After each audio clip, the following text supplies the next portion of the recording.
Hello friends, welcome to study Adda. मैं ब्रिजेश कुमार आप सभी का हार्दिक अभिनंदन करता हूं।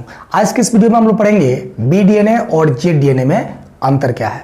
पिछले वीडियो में हम लोग समझे कि डीएनए द्विकुलनित संरचना किसके द्वारा दी गई और डीएनए की द्विकुलनित संरचना किस प्रकार होती है, और उसी संरचना में सूक्ष्म अंतरों के आधार पर ये जो डीएनए होते हैं वे अलग अलग प्रकार के बताए गए हैं, जैसे A form DNA, B form DNA, C form DNA, E form DNA एवं जेड फॉर्म डीएनए।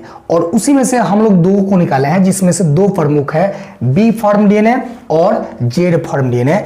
इनमें सूक्ष्म अंतर के सूक्ष्म संरचनाओं में सूक्ष्म जो अंतर है उसके आधार पर इसको बांट दिया गया है। तो एक एक करके पॉइंट को हम लोग समझते हैं कि इन दोनों में क्या अंतर है। ठीक है, तो चलिए स्टार्ट करते हैं। सबसे पहले हम लोग देखते हैं कि जो बी फॉर्म डीएनए होता है और जेड फॉर्म डीएनए होता है, इसमें अंतर क्या है। तो अंतर इस आधार पर बढ़ा गया कि जो डीएनए होता है इसकी संरचना अलग अलग प्रकार से होती है और इसी संरचना के आधार पर इसको बी फॉर्म और जेड फॉर्म कहा गया। जैसा कि आप पहला पॉइंट में देखेंगे कि जो बी फॉर्म डीएनए का जो घुमाव होगा वह दाहिने हाथ की ओर होता है। किधर होता है? दाहिने हाथ की ओर होता है।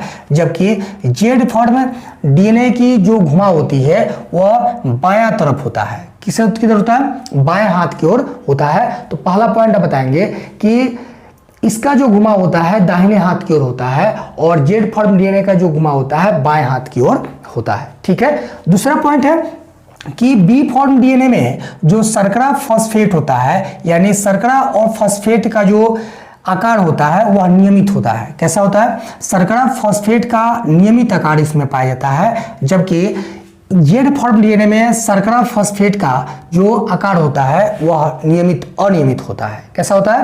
अनियमित होता है। अब देखेंगे कि आप अगर उस वीडियो को देखे होंगे तो आपको बहुत अच्छी तरह समझ में आ जाएगा, इसको याद करने की आपको जरूरत नहीं पड़ेगी।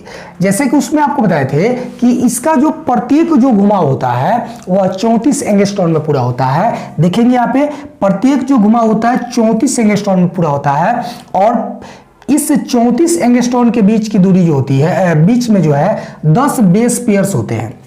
किसके बेस पेयर्स होते हैं? यानी नाइट्रोजनी बेस के 10 पेयर्स होते हैं। यही चीज आप यहां देख पा रहे होंगे कि प्रत्येक घुमाव में 10 बेस पेयर्स पाए जाते हैं। और ये बेस पेयर्स किसके होंगे? तो नाइट्रोजनी बेस के होंगे, जो एडेनिन, थाइमिन, साइटोसिन और गुआनिन के नाम से जाना जाता है। तो उसमें कितने होंगे? 10 पेयर्स होंगे, जबकि इसके प्रत्येक घुमाव में 12 पेयर्स होंगे। बस ये माइनर जो है डिफरेंट है, माइनर अंतर है, और इसी आधार पर इसको बांट दिया गया है कि एक घुमाव में कितने बेस पेयर्स हैं तो 10, और इसके एक घुमाव में कितने हैं तो 12।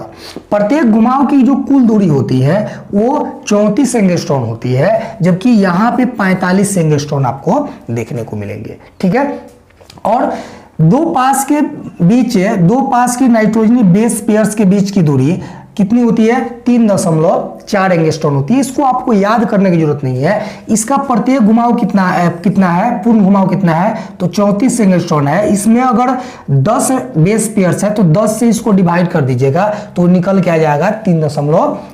ठीक इसी प्रकार यहाँ पे देख रहे होंगे कि इसमें 45 पूर्ण घुमाव है, यानी इसका पूर्ण घुमाव जो होता है वह 45 एंगस्ट्रॉन में पूरा होता है और प्रत्येक घुमाव में 12 बेस पेयर्स होते हैं। तो 12 से भागा देंगे तो ये निकल के आ जाएगा कितना?